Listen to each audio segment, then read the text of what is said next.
सभी परिजनों को सादर प्रणाम। आज कुछ प्रश्न के समाधान के रूप में मैं आपसे कुछ बातें कहूँगा। कल हमारे परिजन आए हुए थे जो क्लास में आते हैं, तो कुछ ग्रह नक्षत्रों की बात कर रहे थे। किसी ने कहा कि हम एक ज्योतिष आचार्य पे गए थे और उन्होंने बताया है कि हमारा गुरु संतुष्ट नहीं है, गुरु दोष है, तो आप बृहस्पति वाले दिन ये कोई पीला धागा बांध लीजिएगा अपने में। किसी ने कहा कि मेरी कुंडली में काल सर्प दोष बताया गया है। किसी ने कहा राहु का दोष तो मेरी कुंडली में मुझे बताया गया है। एक बहुत छोटा सा प्रश्न पैदा होता है, कुंडली दिखाने के लिए तुम कब जाते हो?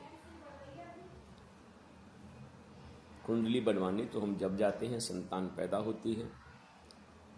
कुंडली दिखाने कब जाते हैं? एक तरीका तो वो है जब हम विवाह शादी करते हैं बच्चे का, तब कुंडली दिखाने जाते हैं। लेकिन फिर बीच में कुंडली दिखाने हम कब जाते हैं?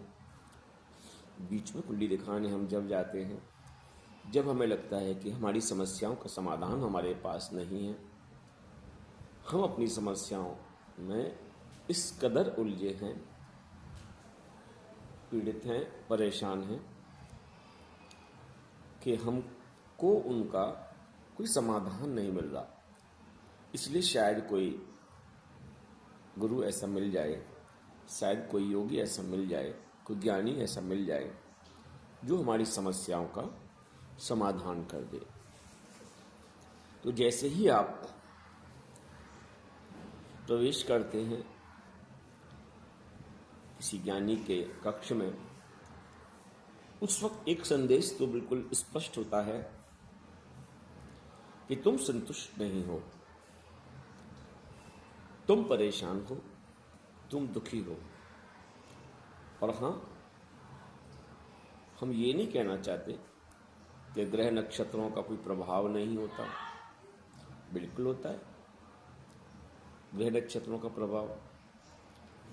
लेकिन कहाँ ज़्यादा से ज़्यादा होता है और कहाँ कम से कम होता है, ये समझना बहुत ज़रूरी है।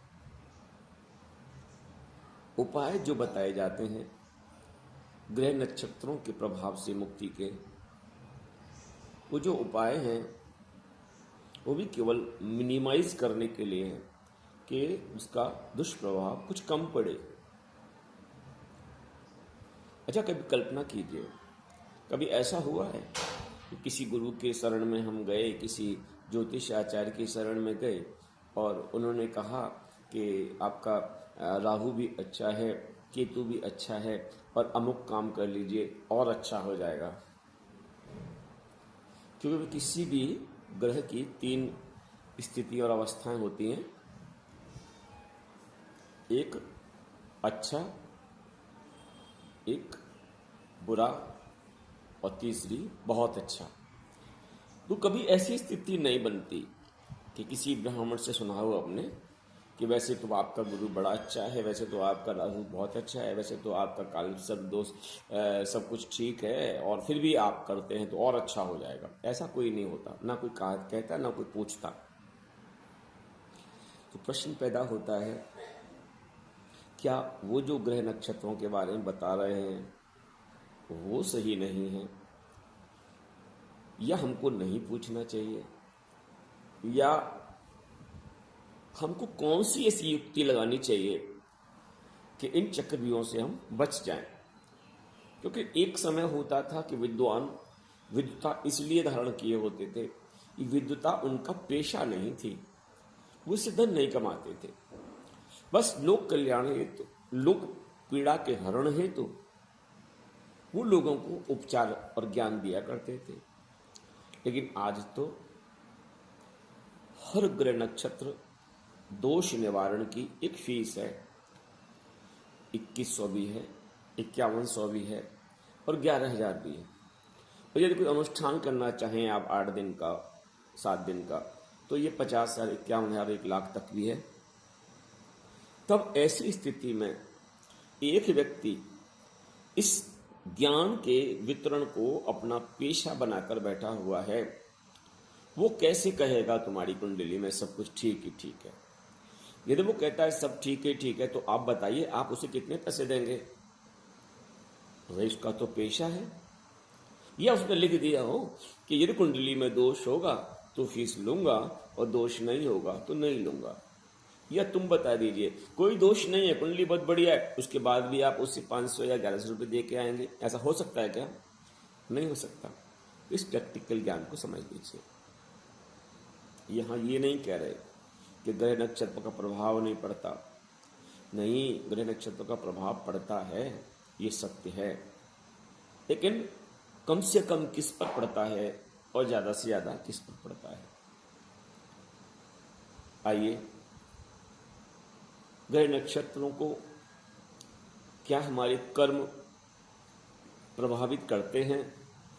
क्योंकि पंडित जी भी अंत में ये बताते हैं कि अगर काल सर्प दोष है तो रुद्राभिषेक करिए और चांदी के सर्प बनवा लीजिए, है ना, और उन पर आप गंगा जल में स्नान आदि करा के महामृत्युंजय का जाप कीजिए।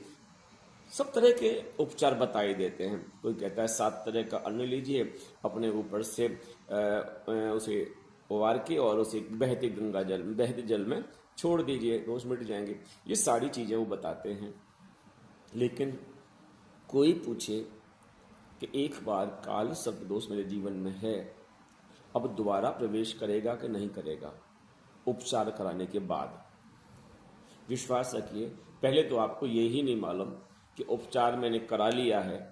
उपचार माने तुमने जो पंडित जी ने कहा वो कर्मकांड तुमने कर लिया है, इस बात का तुम्हारे पास कोई पैरामीटर नहीं है। अब काल सर्वदोष तुम्हारी कुंडली से खत्म हो गया, क्योंकि ये पैरामीटर साल 6 महीने में मालूम पड़ेगा। इसलिए कोई तरीका बताएं, उस तरीके का जिससे कि हम ये व्यर्थ के भटकाव से बच पाएं और ग्रह नक्षत्र अपने आप हमारे अनुकूल हों, उनके भय से हम भयभीत होकर इधर उधर अपनी जेब खाली करते ना घूमें। तो गुरुदेव ने कहा कि पहले तो ये समझ लीजिए कि ये दोष आता क्यों है। ये दोष भी कुंडली में आता ही जब है कि जब हमारे कर्मों का प्रकार कुछ इस प्रकार का होता है जो नहीं होना चाहिए था। किया हमने वो है जो नहीं करना चाहिए था, सोचा हमने वो है जो नहीं सोचना चाहिए था, विचार हमने ऐसे चलाए जो नहीं चलाने चाहिए थे, और यही ग्रह दोषों के नक्षत्रों में प्रवेश कर गए और उसके परिणाम स्वरूप हमारी कुंडली बन गई। उसी समय में हमने जन्म लिया, उसी के अनुरूप हमने जन्म लिया, उन्हीं नक्षत्रों के अनुरूप हमने जन्म लिया, और उन जन्म उस समय में लेने में उनका, मेरे कर्मों का बहुत बड़ा योगदान रहा। तो अब कुंडली में जो बन गया है, जो दोष हैं, जो क्षति है, उसकी पूर्ति हेतु तो एक तरीका क्या है? एक तरीका है हम पंडित जी पे जाएं, अपनी कुंडली दिखाएं, पंडित जी की मांगी हुई फीस प्रदान करें और पंडित जी उपचार बताएं, उस उपचार को करें। लेकिन इस बात की कोई गारंटी नहीं है कि वो उपचार जो किया था उससे आपके दोष समाप्त हो गए। फिर और तरीका कौन सा है? तो समझ लीजिए, ये जो दोष आए थे कुंडली में वो मेरे कर्म से आए थे। कैसे आए थे? कर्म से आए थे। तो स्थायी समाधान इनका कर्म से होगा। स्थायी समाधान कर्म से होगा। क्या अभिप्राय है? अभी बताते हैं। तो जैसे आपने देखा होगा किसी पूजा पाठ में बहुत महत्वपूर्ण चीज होती है जो पंडित जी के हाथ में होता है, वो होता है कर्म कांड। क्या होता है? कर्म कांड। कर्म कांड को और ज्यादा सरल भाषा में कहें तो कर्म के प्रकार। क्या जी? कर्म के प्रकार, किस तरह के कर्म हमें करने चाहिए, वो हम भगवानीय पूजा के माध्यम से, क्या हमें मंत्र है, उस मंत्र का अर्थ क्या है, उस मंत्र का जीवन में प्रयोग कैसे होगा, ये सब चीज जो बताई गई कर्मकांड के माध्यम से बताई गई। लेकिन गड़बड़ ये हो गई कि पंडित जी ने जो कर्मकांड बताया आपको, तो बस कुछ निर्देश वो देते चले गए, यहाँ जल छोड़िए, यहाँ चावल छोड़िए, यहाँ बतासे छोड़िए, ये करिए, वो करिए, हाथ जोड़िए, नमन वंदन कीजिए, बिल्कुल वही ठीक आप करते चले गए। लेकिन स्थायी रूप से ये कर्मकांड हमारे जीवन में प्रवेश करे, उसके लिए कर्मकांड को समझना तो पड़ेगा ना। आइए बहुत शॉर्ट में हम कर्मकांड को संक्षेप में समझते हैं। उद्देश्य ये नहीं किसी ब्राह्मण का अपमान करना, उद्देश्य ये नहीं है कि ज्योतिष को मैं व्यर्थ बता रहा हूं, ना ना, मैं उसकी मूल अवस्था पर प्रकाश डालने का प्रयास कर रहा हूं। कर्मकांड में सबसे पहले हम क्या करते हैं? सबसे पहले गुरु ईश वंदना करते हैं। ओम ब्रह्मानंदम परम सुखदम केवलम ज्ञान मूर्तम, क्या कहते हैं? जब गुरु की शरण में हो, गुरु की कृपा तुम्हारे पास है, गुरु के अनुरूप तुम चलने के लिए तैयार हो, तो आपसे ज्यादा सुखी दुनिया में कोई नहीं। आगे बढ़ते हैं। उसके बाद जितने भी साधन होते हैं, जल है, सामग्री है, पूजा पाठ के लिए अक्षत है, सुपारी है, जो कुछ सामान हमने रखा हुआ है, वो साधनाद पवित्रीकरण कहा जाता है। अर्थात जीवन जीने के जितने साधन हो, उनका उद्गम स्रोत पवित्रता हो। धन जीवन जीने का बहुत महत्वपूर्ण साधन है, लेकिन वो पवित्रता से आए, वो दूषितता से ना आए। तो फिर क्या करते हैं कि जल लीजिए फूल से, ओम, सारे जो सामान रखा हुआ है आप मंत्र पूरित करके, है ना, उस सामान पर आप छिड़क दीजिए। ओम पुनातु ते परशुत गुम सुम गुम सूरस दुहिता वारिण शशुतातना, ओम पुनंतु मा देवजना पुनंतु मनसा देया पुनंत विश्वभूतानि। ये सब क्या कर रहे हैं हम? कि वो साधन जिनसे मेरा जीवन यापन होने वाला है वो पवित्र हो, चाहे वो धन हो, चाहे वो श्वास हो, चाहे वो शब्द हो, चाहे वो रूप हो, चाहे वो भोजन हो, आदि कुछ भी हो, लेकिन क्या धारण किए हो? पवित्रता धारण किए हो। क्योंकि जिसका तुम सेवन कर रहे हो, जिसका तुम उपभोग कर रहे हो, जो जीवन के लिए बहुत अनिवार्य है, अगर वहां कोई दूषितता आ गई है तो लाख चाहकर भी तुम्हारा जीवन उस दूषितता से अलग हो ही नहीं सकता। मनस्थिति दूषित बनेगी बनेगी, परिस्थिति दूषित बनेगी बनेगी। तो साधनात् पवित्रीकरण, साधनात् पवित्रीकरण हो गया। अब आप क्या कीजिए साहब, कर्मकांड में अगला चरण है मंगलाचरण। क्या है मंगलाचरण? क्योंकि साहब मंगलाचरण क्या उपचार है? मंगलाचरण है सबको सम्मान देना, सबका सम्मान करना। ओम भद्रम कर्णे विष्णुयाम देवा, क्या कहना चाहते हैं? सबका सम्मान करो। और एक मंत्र है, इस दुनिया में भद्र अर्थात शुभ ग्रहण करो, इंद्रियों के माध्यम से, आंख के माध्यम से, कान के माध्यम से। भद्रम करणे विष्णुयाम, क्योंकि दुनिया का प्राइमरी जो ज्ञान का प्रारंभ होता है वो सुनने से होता है। इसे कहते हैं बस पहला काम का, जीवन का सबसे सुंदर मंत्र, शुभ सुनना शुरू कर। भद्रम करणे विष्णुयाम, सबसे पहला काम जब अच्छा सुनना शुरू कर देगा तो जिंदगी का कोई समस्या ऐसी नहीं है जिसका समाधान तेरे पास ना हो। ये उस मंत्र का प्रभाव है। आगे चलते हैं। अब पंडित जी कहते हैं कि आप पवित्रीकरण कीजिए।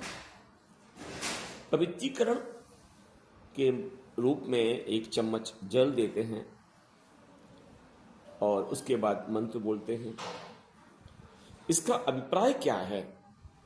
जल से पवित्र हो जाते तो हम 2-2 बाल्टी 4-4 बाल्टी पानी से नहाते हैं, उसके बाद मंत्र बोलकर जल अपने ऊपर डालते हैं। लेकिन उस मंत्र का अर्थ क्या है? ओम अपवित्रः पवित्रो वा सर्वावस्थान गतोऽपि वा यस्मरेत पुंडरीकाक्षं सवै अभ्यंतरः शुचि। अर्थात तुम पवित्र या अपवित्र किसी भी स्थिति और अवस्था में हो सकते हो शरीर के द्वारा, लेकिन भगवान को याद करने वाला, भगवान को जीवन का सर्वस्व समर्पित करने का भाव रखने वाला, भगवान को अपने जीवन का मार्गदर्शन मानने वाला, भगवान से अपनी जिंदगी शुरुआत करने वाला हर स्थिति हर अवस्था में पवित्र माना जाता है। लीजिए, सब पवित्रीकरण हो गया। अब अंतिम कर्मकांड तो बहुत बड़ा है, कई वीडियो बन जाएंगी, लेकिन अंत में एक जो मुख्य चीज है वो बता देता हूं मैं। अंत में कहते हैं आचमनम। आचमन का मतलब क्या है? कर्म 3 प्रकार से बनते हैं। 3 प्रकार से, हाँ, मनसा, वाचा और कर्मणा। मनसा का मतलब क्या होता है? वह कर्म जो हम मानसिक रूप में अपने अंदर, अपने विचार के रूप में अपने अंदर घुमाते रहते हैं, करते नहीं हैं, विचारों के रूप में जो तैरते रहते हैं, वो मनसा। वाचा, जब वाणी के रूप में शुभ अशुभ वक्तव्य हमारे मुख से निकलते हैं तो वाचा। कर्मणा, अर्थात जो चिंतन की हुई ऊर्जा, जो भाव द्वारा निर्मित की हुई ऊर्जा, जब किसी काम के द्वारा इस लोक कल्याण के लिए इस समाज में प्रेषित की जाए, कर्म बनाकर दी जाए, तो निश्चित वो कर्म भी शुभ होंगे। तो 3 प्रकार से मनसा, वाचा, कर्मणा, 3 प्रकार से पुण्य होते हैं और 3 प्रकार से पाप भी होते हैं। तो ये मनसा वाचा कर्मणा आपका यदि अच्छा है, अच्छा सोच पाते हो, अच्छा बोल पाते हो, अच्छा सुन पाते हो, तो विश्वास रखिएगा ये तुम्हारे जीवन में वो मंत्र तुम्हें मिल गया है कि जहां से अब जीवन बहुत सहज और बहुत सुलभ हो सकता है। अब हम मूल विषय पर आते हैं। ये कर्म के प्रकार बदल जाएं, कर्म मेरे शुभ हो जाएं, कर्म मेरे श्रेष्ठ हो जाएं, अरे मेरे सोचने का तरीका पवित्र हो जाए, तो कोई ग्रह नक्षत्र प्रभाव नहीं डालेगा। क्योंकि जब तुम, ध्यान से सुनना, किसी ग्रह नक्षत्र को नहीं दिखाते पंडित जी को, गुरु, तुम गुरु का कार्य करने के लिए तत्पर रहते हो। अब बताइए, कुंडली में यदि कि गुरु कहते हैं गुरु का दोष है और तुम गुरुदेव का काम करने के लिए, गुरु का काम करने के लिए दिन रात उपलब्ध हो, तो क्या वो दोष तुम पर काम करेगा? नहीं करेगा। 2 उपचार थे, एक था पीला धागा, दूसरा था गुरु का काम। तुमने पीला धागा तो वर्ण कर लिया, लेकिन गुरु के काम का वर्ण नहीं किया। तो ये बताता है कि हम शॉर्टकट चाहते हैं, हम जीवन को बदलना नहीं चाहते। लीजिए साहब, गुरु का समाधान हो गया। शनि, राहु, केतव, ये सब, इन सब का उपचार क्या है? देखिए, आप यज्ञ करते हैं, यज्ञ में क्या है? ब्रह्मा मुरारित पदांतकारी भानु शशि भूमसुतो बुधश्च गुरु शुक्र शनि राहु केतव सर्वे ग्रह शांति करा भवंतु। लीजिए साहब, बिना किसी दोष को जाने, बिना किसी दोष को समझे, और आपने यज्ञ कुंड में नवग्रह की आहुति दी है। समझिए बात को। और यज्ञ आपके जीवन में है तो फिर किसी ग्रह की अशांति और शांति की चिंता नहीं करनी। अरे साहब, इसमें तो काल सर्प दोष है, तो ओम त्र्यंबकम यजामहे सुगंधिम पुष्यवर्धन उर्वारुकमेव बंधनान्वितो मोक्षी महामत। ये मंत्र जीवन में है, यज्ञ जीवन में ये मंत्र भी है। उस मंत्र की आहुतियां, उस मंत्र की उपासना, उस मंत्र की माला, उस मंत्र का जप आपके जीवन में समस्त दोषों का निवारण करता है। कहने का मतलब, गायत्री मंत्र आप करते हो, महामंत्र है। तो गायत्री मंत्र में ऐसा क्या है पंडित जी? गायत्री चालीसा उठा के देखिए, उसमें लिखा हुआ है, ग्रह नक्षत्र ब्रह्मांड घनेरे सब गतिवान तुम्हारे प्रेरे। हे गायत्री माता, इस संसार के ग्रह नक्षत्र सिर्फ तुम्हारे अनुरूप कार्य करते हैं, तुम्हारे आदेश का पालन करते हैं, और मैं आपकी शरण में हूं। मैं गायत्री मंत्र का जाप करने वाला हूं। मैं गायत्री मंत्र को अपना हृदय में हृदयंगम करने वाला हूं। तो मेरे लिए ग्रह नक्षत्रों का कोई नकारात्मक प्रभाव होने वाला नहीं है। दूसरी भाषा में समझ लीजिए, एक तो भावनात्मक पक्ष बताया, दूसरा साइंटिफिक पक्ष है। जब आप गायत्री मंत्र का जप करते हैं, जब आप रुद्र का अभिषेक करते हैं, और जब आप यज्ञ आदि करते हैं, तो सारे दोष इन्हीं 3-4 चीजों के निमित्त होते हैं। चाहे वो रुद्र अभिषेक हो, चाहे वो जाप हो, और चाहे वो यज्ञ हो। जब आप तीनों चीजें कर रहे हैं, तो ना चाहते हुए, ना जानते हुए आप अपनी कुंडली को बिना दिखाए अपनी कुंडली के सारे दोषों का आप निवारण कर रहे हैं। कुंडली लेकर दिखाना, उसके बाद उपचार करना, एक तरीका ये है। और जीवन को ऐसा बना लेना कि जिसमें उपासना भी हो, भगवान शिव की साधना भी हो, और यज्ञ, पदार्थ यज्ञ भी हो, और जीवन यज्ञ में मेरा रहे। उसके बाद दुनिया में फिर किसी चीज की तुम्हें चिंता करने की आवश्यकता नहीं है। इसलिए हमें कुंडली के पीछे नहीं भागना, हमें अपने कर्मों के पीछे भागना है। कुंडली सबकी में कोई ना कोई दोष होगा, लेकिन शुद्धि का उपाय है कर्म का प्रभाव। क्योंकि दोष भी कर्म से आए हैं, तो निवारण भी कर्म से होगा। तो आप क्या करिए, बहुत चिंता मत कीजिए, बस देखिए गुरु की शरण में है, और गुरु की शरण में आने के बाद गुरु समस्त तापों से मुक्ति आपको दे ही देगा। इतनी सी बात समझ में आ जाए तो आज बहुत ज्यादा लोग बेचारे धन के अभाव से जूझ रहे हैं, लेकिन ये सब कंफ्यूजनों में दुनिया भर का पैसा बर्बाद कर रहे हैं। भाई सीधी सी बात है, पंडित जी बैठे हैं तो दक्षिणा से बिना काम तो चलता नहीं है, उनका दोष कोई नहीं है। पंडित जी ये नहीं कहते कि घर में कुछ मत करना, वो भी कहते हैं पूजा पाठ ही निवारण है इसका, पूजा पाठ निवारण है। तो क्यों ना हम उस पूजा पाठ को जीवन का एक अंग बना लें, भगवान शिव को एक अंग बना लें, यज्ञ को एक अंग बना लें, और गायत्री जैसे महामंत्र का हम जप शुरू कर दें, तो विश्वास रखिएगा जीवन में सुख, शांति और सारी समस्याओं के समाधान अपने आप आपके सामने आपको दिखाई देंगे। इसका मतलब यदि कोई बहुत गहरा प्रारब्ध है तो क्या वो आएगा नहीं? नहीं, वो तो आएगा, लेकिन तेरे अंदर इतनी सकारात्मक ऊर्जा होगी कि बड़े से बड़े समस्या का समाधान तू अपने बलबूते पर कर पाएगा। एक आभा मंडल तेरे आसपास इतना गहरा हो जाएगा, दैहिक, दैविक, भौतिक कोई भी ताप तुझे छू नहीं सकता। ओम शांति।